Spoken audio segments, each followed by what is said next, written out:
हम पिछले कुछ वीडियो से देख रहे हैं कि हम रेगुलेटिंग एक्ट 1773 के बारे में पढ़े, फिर अमेंडमेंट एक्ट 1780 बनाता है, उसके बाद पिट्स इंडिया एक्ट 1784 आया, फिर उसके बाद एक्ट ऑफ 1786 आया जो कॉर्नवालिस को वीटो पावर दे रहा था, फिर चार्टर एक्ट 1793 आया, 1893 का चार्टर एक्ट, फिर 1813 में चार्टर एक्ट आया, 1833 में चार्टर एक्ट आया, 1853 में चार्टर एक्ट। इसके बाद फिर से अचानक में 1858 में गवर्नमेंट ऑफ इंडिया एक्ट आ गया। ये चल क्या रहा है? अंग्रेज भारतीयों को बड़ा घुमा रहे हैं, भारतीयों को लूटने के लिए अलग अलग टेक्निक लगा रहे हैं। कभी रेगुलेटिंग एक्ट आ रहा है, कभी अमेंडिंग एक्ट आ रहा है, कभी चार्टर एक्ट आ रहा है, कभी direct government of India act आ गया, और अब हम देखते हैं कि काउंसिल एक्ट भी आ गया। तो ये इतने सारे एक्ट क्यों हैं? इनका प्रोविज़न क्या है? ये ला ही क्यों जा रहे थे? अंग्रेज़ों ने इतना ज़्यादा फेरबदल क्या कर रहे थे जो उनको अलग अलग नामों से लाना पड़ रहा था? हम इस चीज़ को आज देखेंगे। हमारे जो कॉन्स्टिट्यूशन निर्माता थे, संविधान निर्माता थे, उन्होंने एक बड़ा चक्कर लगाया है इन अंग्रेज़ों के चक्कर में। उनको बड़ा मेहनत करना पड़ा है, बहुत जगह फैक्ट्स को ढूंढने में। अपने ही इतिहास में ढूंढा उन्होंने, साथ ही साथ विश्व में भी ढूंढा। हम भी पीछे रहने वाले नहीं हैं, हम भी एक एक फैक्ट की एनालिसिस करेंगे। वो रेगुलेटिंग एक्ट क्यों होता है, तो कभी चार्टर एक्ट क्यों होता है, और गवर्नमेंट ऑफ इंडिया एक्ट क्यों बन गया, तो अब हम देख रहे हैं इंडियन काउंसिल एक्ट क्यों बन गया। इन्हीं चीज़ों को हम पहले देखेंगे, उसके बाद जाकर देखेंगे कि इंडियन काउंसिल एक्ट के फीचर क्या क्या हैं, काउंसिल एक्ट कहाँ ही क्यों गया, ये तो जानना पहले ज़रूरी है। तो welcome to my channel Satyawan Anand aspirant to IAS, myself Satyawan Anand. हम इस वीडियो में डिस्कस कर रहे हैं UPSC के पॉलिटी, कॉन्स्टिट्यूशन एंड गवर्नेंस के सेक्शन को, जो प्रीलिम्स में आते हैं करीब करीब 18 से 20 क्वेश्चन, और मेंस के GS सेकंड पेपर में इसका 125 नंबर से इस 125 नंबर के क्वेश्चन इस सेक्शन से आते हैं। हम डिस्कस करेंगे आगे इंडियन काउंसिल एक्ट को। उससे पहले थोड़ा सा हम देख लेते हैं कि रेगुलेटिंग एक्ट जो आया था 1773 में, वो एक्चुअल में ईस्ट इंडिया कंपनी पर कंट्रोल करना था, उसको रेगुलेट करने के लिए लाया गया और सेंट्रलाइजेशन की प्रक्रिया को शुरू किया गया। उसके बाद हम देखते हैं जो सेंट्रलाइजेशन की टेंडेंसी थी इनकी, ये कंप्लीट होती है जा करके 1833 के चार्टर एक्ट में। अगर हम देखें 1833 के चार्टर एक्ट में एक प्रोविज़न लाया गया था, इसे कहा गया final step towards centralization. Centralization की उनकी प्रक्रिया कंप्लीट मानी गई थी 1833 में, जो 1773 से शुरू हुई। और साथ ही साथ हम देखते हैं गवर्नर जनरल ऑफ बंगाल को गवर्नर जनरल ऑफ इंडिया बना दिया गया, और साथ ही साथ उसको एक पावर दिया गया, एक्सक्लूसिव लेजिस्लेटिव पावर। तो उसे एक्सक्लूसिव लेजिस्लेटिव पावर कहाँ दिया गया?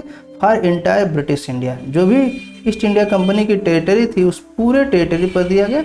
और इसी 1833 के चार्टर एक्ट के माध्यम से उन्होंने क्या किया, ईस्ट इंडिया कंपनी के फाइनेंशियल पावर को छीन लिया और उसे केवल एक एडमिनिस्ट्रेटिव बॉडी बना दिया।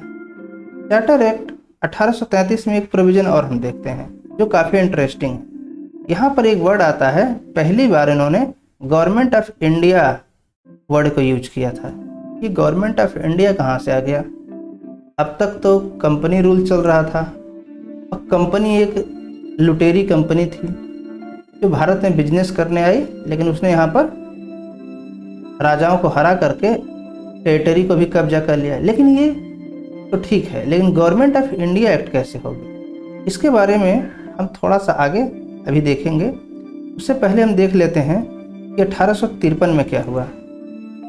1853 का जो चार्टर एक्ट आया, उसमें फिर से उन्होंने लेजिस्लेटिव काउंसिल की बात किया। उन्होंने जो गवर्नर जनरल की काउंसिल थी उसमें उनको उन्होंने क्या कि दो पार्ट में क्लियरली सेपरेट कर दिया, लेजिस्लेटिव फंक्शन और एग्जीक्यूटिव फंक्शन। यहाँ ने हम देख रहे हैं 1833 से उन्होंने एग्जीक्यूटिव के पावर को कम करना शुरू कर दिया और एक लेजिस्लेचर बनाना शुरू कर दिया था।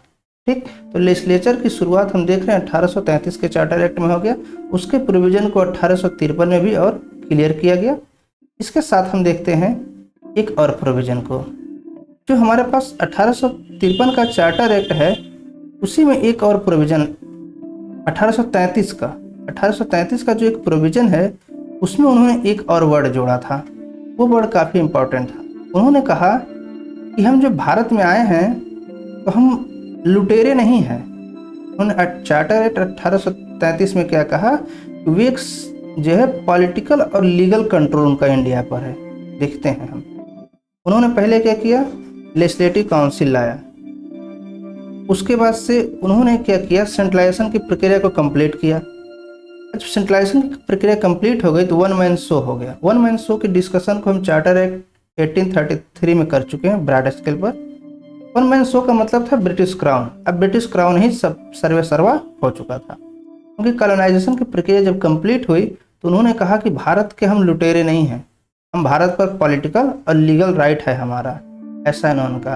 और इसी पॉलिटिकल और लीगल राइट के नाम पर उन्होंने क्या किया, गवर्नमेंट ऑफ इंडिया एक्ट का जो कॉन्सेप्ट था उन्होंने ला दिया। यानी जो गवर्नमेंट ऑफ इंडिया एक्ट हमारे पास, यहाँ एक minute, government of India act का जो प्रोविजन है ये 1833 के चार्टर से उन्होंने ला दिया कि वे भारत के लुटेरे नहीं हैं, वो एक्चुअल में यहाँ के शासक हैं। ये सब तो चल ही रहा था।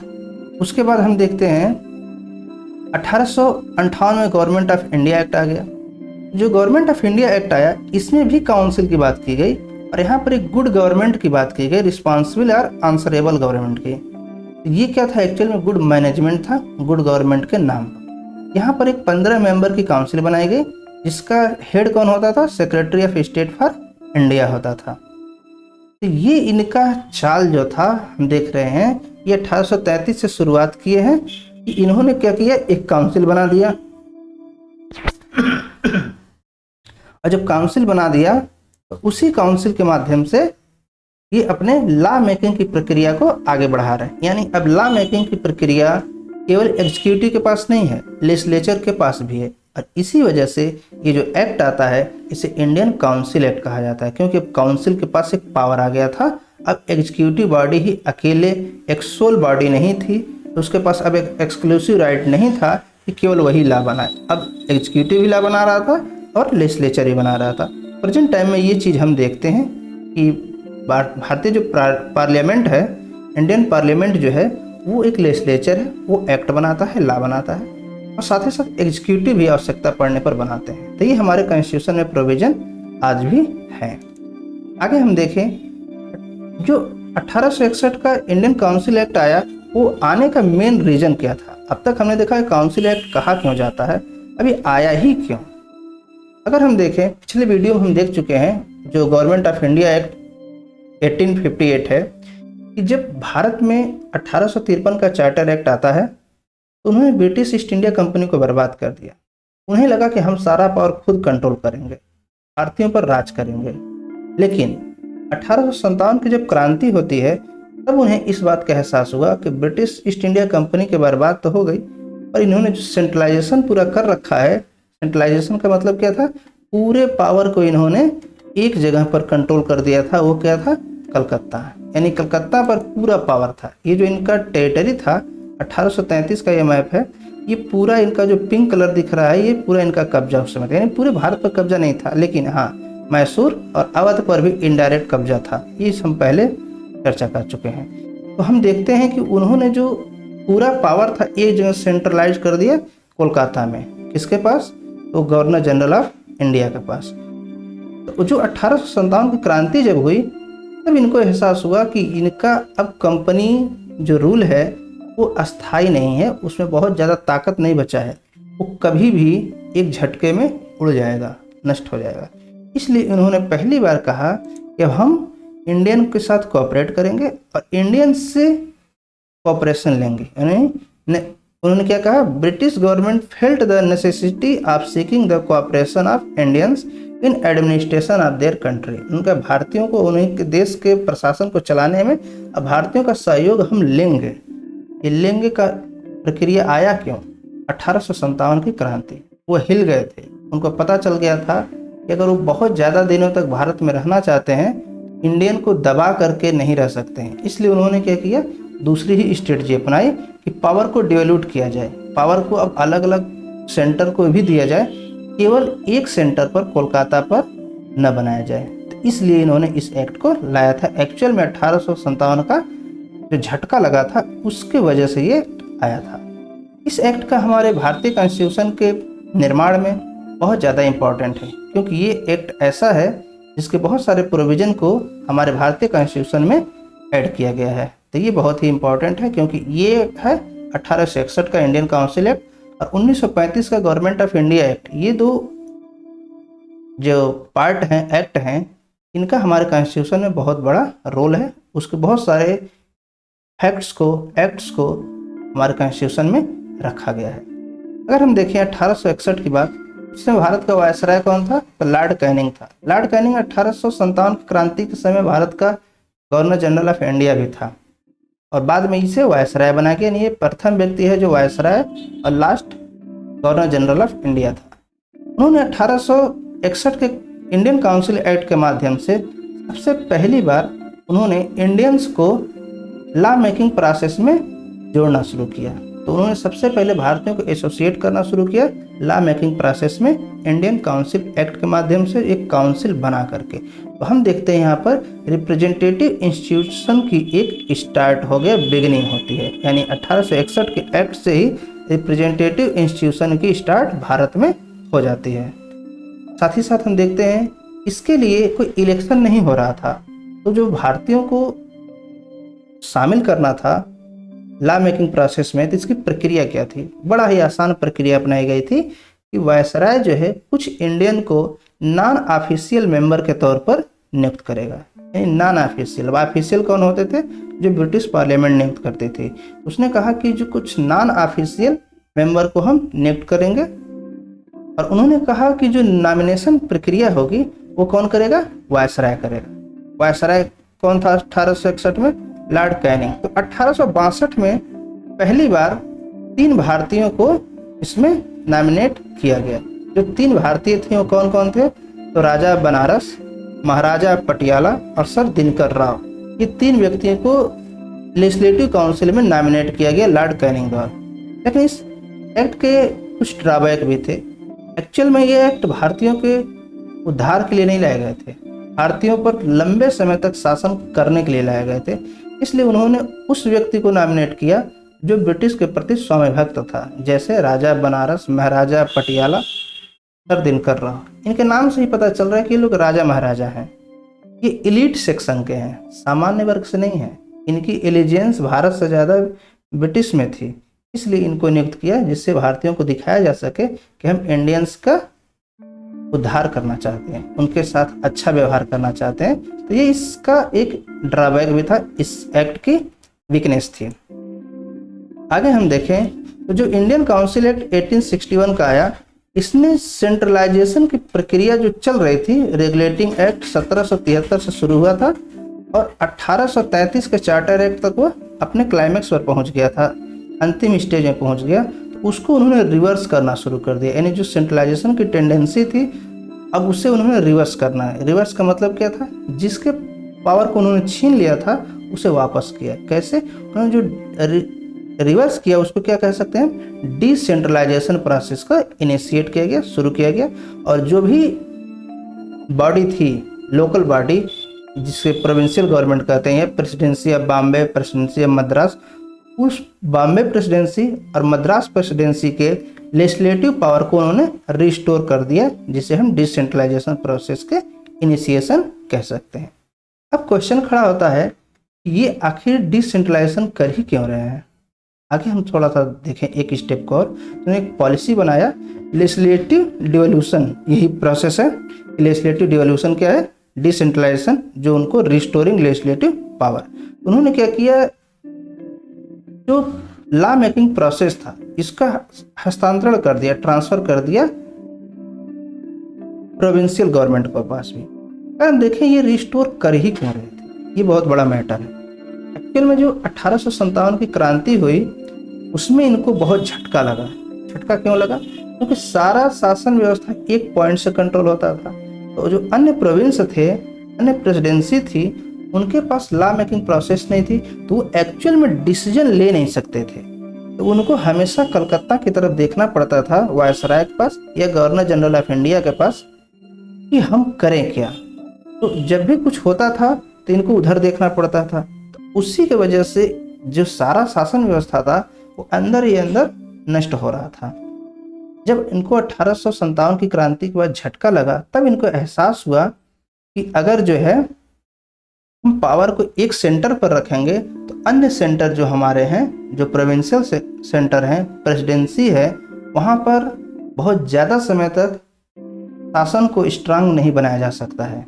इसलिए उन्होंने क्या किया, इसको रिस्टोर किया। तो एक बहुत बड़ा चाल था उनका, पहले उस पावर को छीन लेना जिससे कि सब कुछ अपने कब्जे में आ जाए। ये बड़ा अच्छी टेक्निक थी। पहले उनको एकदम दबा के रख दो, फिर जो हमारे कंट्रोल में आ जाए तो फिर उनको लॉलीपॉप दे दो। यही काम किया गया इंडियन काउंसिल एक्ट 1861 से। तो उन्होंने क्या किया, जो लेजिस्लेटिव डिवोल्यूशन की प्रक्रिया थी उसको शुरू कर दिया 1861 में। और ये प्रक्रिया चलती है 1937 तक। यानी 1937 में जा करके हम देखते हैं जो इंटरनल ऑटोनॉमी है प्रोविंशियल गवर्नमेंट की, वो लगभग उनको कंप्लीट मिल गई थी। यानी हम भारत हमारा भले 1947 में आज़ाद हुआ, लेकिन राज्यों को जो उनका इंटरनल ऑटोनॉमी थी, उनको पॉलिसी बनाने की जो छूट थी, वो 1937 तक कंप्लीट हो गई। यानी 1937 तक व्यवस्था ऐसी बन गई कि हर वक्त 1937 में भारत की राजधानी दिल्ली हो गई थी। 1911 से भारत की राजधानी दिल्ली है। तो उन्होंने अब उन लोगों को दिल्ली की तरफ नहीं देखना पड़ता था, वो लॉ अपने प्रोविंस में बना सकते हैं। इंडियन काउंसिल एक्ट 1861 के अगर दो वर्ड में बात करना चाहें तो कौन से वर्ड हैं, तो restoring legislative power and legislative devolution. ये दो वर्ड हैं जो इस पूरे एक्ट को ही डिफाइन कर देते हैं। एक्चुअल में उनका मोटिव क्या था, क्या गोल था इस एक्ट को बनाने का, तो restoring legislative power, legislative devolution to the provincial government. इसी एक्ट के माध्यम से जो लेजिस्लेटिव डिवोल्यूशन की प्रक्रिया को भी उन्होंने जल्द ही शुरू भी कर दिया। इसके लिए उन्होंने क्या किया, एक नए लेजिस्लेटिव काउंसिल को बनाना शुरू कर दिया प्रोविंसों में। तो उन्होंने क्या किया, बॉम्बे और मद्रास के प्रेसिडेंसी के लेजिस्लेटिव पावर को रिस्टोर कर दिया। साथ ही साथ 1892 में बंगाल में उन्होंने एक लेजिस्लेटिव काउंसिल की स्थापना भी कर दिया। अगर हम बंगाल की बात करें तो प्रेजेंट टाइम में जो बंगाल है, एक्चुअल हमारे पास केवल पश्चिम बंगाल है, लेकिन उस समय 1861 के समय में पश्चिम बंगाल, उड़ीसा, झारखंड, बिहार और पूरा बांग्लादेश ये एक बंगाल ही हुआ करता था। तो वहाँ पर उन्होंने 1862 में लेजिस्लेटिव काउंसिल की स्थापना कर दिया। बाद में north west frontier province NWFP जो है 1886 में भी वहाँ पर उन्होंने इसकी लेजिस्लेटिव काउंसिल की स्थापना कर दिया। ये नॉर्थ वेस्ट फ्रंटियर प्रोविंस है कौन, आज कहाँ है, हमारे देश में। एक्चुअल में ये दुखद बात है कि हमारे देश का हिस्सा प्रेजेंट टाइम में नहीं है। ये पाकिस्तान और अफगानिस्तान का जो क्षेत्र है वो हिस्सा था, जो प्रेजेंट टाइम पाकिस्तान का पख्तूनवा है और अफगानिस्तान के कुछ हिस्से हैं। साथ ही साथ उन्होंने पंजाब में भी 1897 में लेजिस्लेटिव काउंसिल की स्थापना कर दिया। ये पंजाब कौन है, केवल भारत का पंजाब नहीं है, पाकिस्तान में भी पंजाब है। तो दोनों पंजाब को मिला करके जो एक राज्य हुआ करता था उस समय 1897 में, यह वह पंजाब है जिसमें लेजिस्लेटिव काउंसिल की स्थापना की गई। इस तरह हम देखते हैं 1861 का काउंसिल एक्ट भारतीयकरण करने में थोड़ा हेल्प किया, और इसी की वजह से आगे जो है 1892 का काउंसिल एक्ट आता है, उसके वजह से सुधार हुए और बहुत धीरे धीरे, बहुत तेजी से तो नहीं हुए लेकिन धीरे धीरे अच्छे रिजल्ट हमको देखने को मिलते हैं। आगे हम देखते हैं 1861 के जो काउंसिल एक्ट था, वायसराय का जो पावर था उसको बढ़ा दिया। जैसे उन्होंने make rule and order are the transaction of business, जो डेली रूटीन के वर्क होते थे, जो कुछ लॉ बनाने पड़ते थे, जो सिस्टम को चलाने के लिए सुचारू रूप से संगठित रख करके चलाने के लिए जो नियम कानून बनाने थे, वह काम वायसराय को दिए गए और वायसराय को एम्पावर कर दिया गया कि वो अपनी इच्छा अनुसार डेली रूटीन के बिजनेस को चलाने के लिए रूल, लॉ, रेगुलेशन बना सकता था। क्या यह प्रोविजन हमारे कॉन्स्टिट्यूशन में है? बिल्कुल है, एज इट एज है। तो हम देखें, भारत में पार्लियामेंट्री सिस्टम ऑफ गवर्नमेंट है। यहाँ पर लोकसभा में स्पीकर होते हैं, राज्यसभा में सभापति होते हैं, विधानसभा में स्पीकर होते हैं, और जिन राज्यों में विधान परिषद है वहाँ पर भी सभापति होते हैं।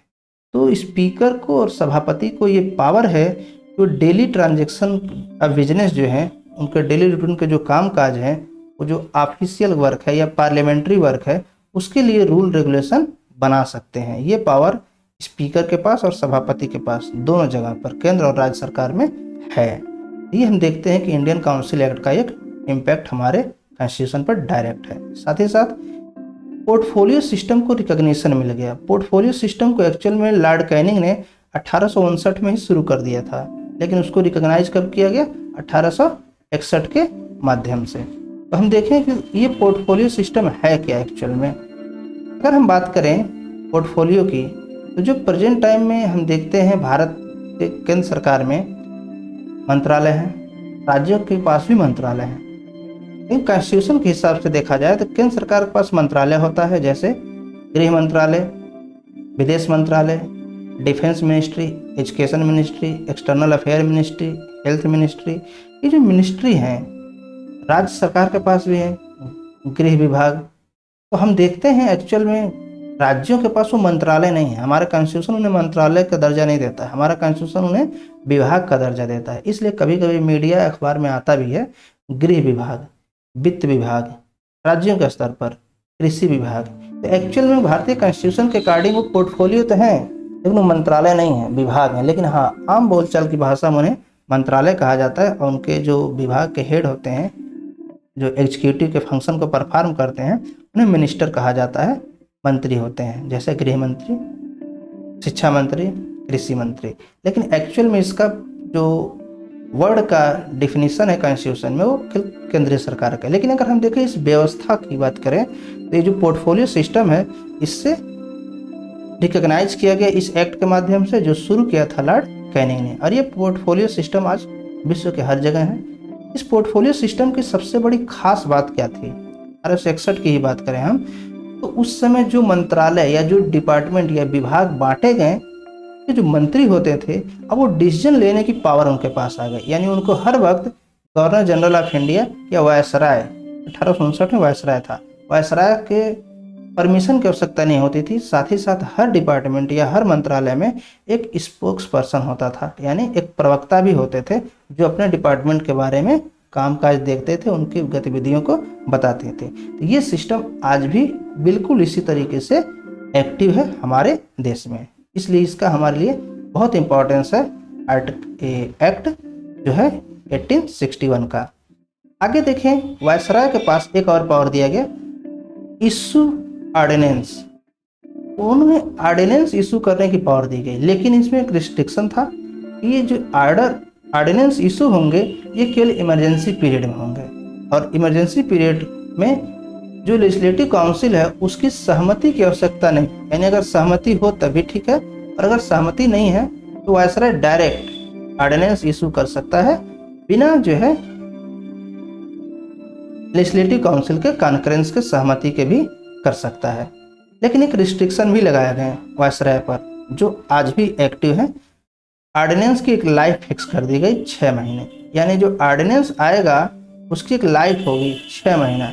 6 महीने के बाद ये अगर एक्टिव रखना है वायसराय को, तो उसे एक लेजिस्लेचर में बिल पेश करना होगा और उसे पास करवाना होगा, यानी काउंसलर की जो है सहमति लेनी अनिवार्य होगी। फिर वहाँ से जब बिल पास होगा तब जाकर के एक्ट बन के ला बन पाएगा। तो ये प्रक्रिया आज भी हम देखते हैं भारत में। राष्ट्रपति महोदय के पास ये पावर है कि जब लोकसभा और राज्यसभा न चल रहा है, ये ड्यूरिंग इमरजेंसी का मतलब यही है कि जब सत्र न चल रहा हो, प्रेजेंट टाइम में भी यही है कि जब सत्र न चल रहा हो, इमरजेंसी सिचुएशन हो, कोई ऐसी ला बनाने की आवश्यकता पड़ जाए जिसे टालना असंभव लगभग हो, तो उस समय राष्ट्रपति महोदय ऑर्डिनेंस को इशू कर सकते हैं, और राज्य स्तर पर राज्यपाल ऑर्डिनेंस इशू कर सकते हैं। और उसकी लाइफ 6 महीने होती है, यानी 6 महीने के अंदर अगर उससे पार्लियामेंट में, या अगर वो राज्य का मैटर है तो विधान परिषद, विधानसभा में उसे पेश करके एक्ट बनवा लेना है, पास करवा लेना है। अदरवाइज वो 6 महीने बाद नल एंड वाइड हो जाएगा, द एंड हो जाएगा ऑर्डिनेंस का। लेकिन इस ऑर्डिनेंस का प्रेजेंट टाइम में बहुत मिसयूज होता है, ऐसा सुप्रीम कोर्ट ने कह दिया है। और सुप्रीम कोर्ट ने कहा है कि ऑर्डिनेंस को तभी लाया जाए जब अति आवश्यक हो। तो हम देखते हैं कि 1861 का जो इंडियन काउंसिल एक्ट है, इसने हमारे भारतीय कॉन्स्टिट्यूशन को बहुत ही ज़्यादा प्रभावित किया है। तो ये था हमारे पास इंडियन काउंसिल एक्ट के फीचर, काफ़ी ज़्यादा इफेक्टिव है हमारे कॉन्स्टिट्यूशन के निर्माण में। लेकिन बात यही खत्म नहीं होती है। अगर हम देखें यहाँ पर हमको तो बड़ी अच्छी अच्छी चीज़ें देखने को मिल रही है कि ब्रिटिश ने हमारे लिए तो काफ़ी अच्छा काम किया है, फिर वो हमको लूट कैसे रहे थे। एक्चुअल में ये जो कुछ हो रहा है वो सब एक दिखावा का भी अंग था। जो यहाँ पर एक लेजिस्लेचर की बात हो रही है कि जो वहाँ पर पावर डिवोल्यूशन की बात हो रही है, ये जो नॉन ऑफिशियल मेंबर के नॉमिनेशन की बात चल रही है, ये एक्चुअल में हम देखते हैं कि ये एलीट सेक्शन को ही अपॉइंट करते थे, कि सामान्य व्यक्ति को नहीं करते थे। क्यों? क्योंकि उनकी एलिजेंस, सामान्य व्यक्तियों की एलिजेंस ब्रिटिश में नहीं थी, अमीर वर्ग की थी। साथ ही साथ हम ये देखते हैं कि जो ये काउंसिल आता है, इसके पास एक्चुअल में जो लेजिस्लेचर था उसके पास बहुत ज़्यादा पावर नहीं था। जैसे ये उस समय बजट पेश होता था तो बजट बनाने की और बजट पर डिस्कस करने का पावर नहीं होता था। यानी बजट बनाने का काम वायसराय का है, जो उसके ऑफिशियल मेंबर हैं उनका है, पर उस पर वोटिंग का कोई कॉन्सेप्ट ही नहीं था, उस पर डिस्कशन तक नहीं हो रहा था, तो ये पावर इनके पास नहीं था। साथ ही साथ अगर हम देखें तो बजट पर तो कंट्रोल नहीं है, साथ ही साथ कुछ इंपॉर्टेंट बिल अगर आते हैं जो काफ़ी ज़्यादा इंपॉर्टेंट है, जो इंडियंस के लिए इंपॉर्टेंट हो, उस पर भी इनका अधिकार नहीं था। यानी हम देख रहे हैं कि ब्रिटिश ने भारतीयों को बहुत कम पावर दे करके एक जो है उन्हें खुश करने का काम किया था। आगे हम देखें, इसी एक्ट में प्रोविज़न था कि अगर कोई इम्पॉर्टेंट मैटर पर लॉ बन भी जाए, काउंसिलर लेजिस्लेटिव काउंसिल बना भी दे, तो उसे वायसराय की परमिशन जब तक नहीं मिलेगी, उसको अप्रूवल नहीं मिलेगी, तब तक वो लॉ नहीं बन सकता है। और इस केस में अगर वायसराय परमिशन दे भी दे तो secretary of state for India जो है उसके अप्रूवल की आवश्यकता पड़ेगी। वो उसके अप्रूवल के मिलने के बाद ही वो जा करके इफेक्टिव बनेगा, अदरवाइज वो नल एंड वाइड हो जाएगा, द एंड हो जाएगा। इस तरीके से देखते हैं ब्रिटिशर्स ने भारतीयों को बड़े ही अच्छे से घुमा फिरा के फंसा करके रखा हुआ था और लूटने की प्रक्रिया को कंटिन्यू की। लेकिन एक होप ऑफ रे भी था, एक आशा की किरण यहाँ से आती है, क्योंकि इसी से धीरे धीरे आगे चल करके हमें बहुत सारे धीरे धीरे राइट्स मिल गए और फाइनली भारत 1947 में आज़ाद जब हुआ तो उसके पास एक वेल इस्टेब्लिश्ड एडमिनिस्ट्रेटिव सिस्टम था, जो आज भी सिविल सर्विस है, ये अंग्रेजों की ही देन है। साथ ही साथ उन्हें प्रशासन का स्ट्रक्चर जो भारत में स्थापित कर दिया, वही स्ट्रक्चर आज भी चल रहा है। इसलिए हम कह सकते हैं कि जो इंडियन काउंसिल एक्ट 1861 है उसका हमारे लिए बहुत ज़्यादा सिग्निफिकेंस है। आगे हम देखेंगे नेक्स्ट वीडियो में इंडियन काउंसिल एक्ट 1892, ये भी इम्पोर्टेंट है क्योंकि 3 काउंसिल एक्ट आए थे, Indian council act 1861, Indian council act 1892 और इंडियन काउंसिल एक्ट 1909। अगले वीडियो में हम इसकी चर्चा करेंगे 1892 की। तो thanks for watching this video. Like करें हमारे वीडियो को, अगर पसंद आया हो तो, साथ ही साथ कुछ पूछना हो तो कमेंट करें और ज़्यादा से ज़्यादा लोगों के पास शेयर करें और हमारे चैनल को सब्सक्राइब जरूर करें और साथ ही साथ बेल आइकन को भी प्रेस करें लेटेस्ट अपडेट पाने के लिए। सो थैंक यू, जय हिंद।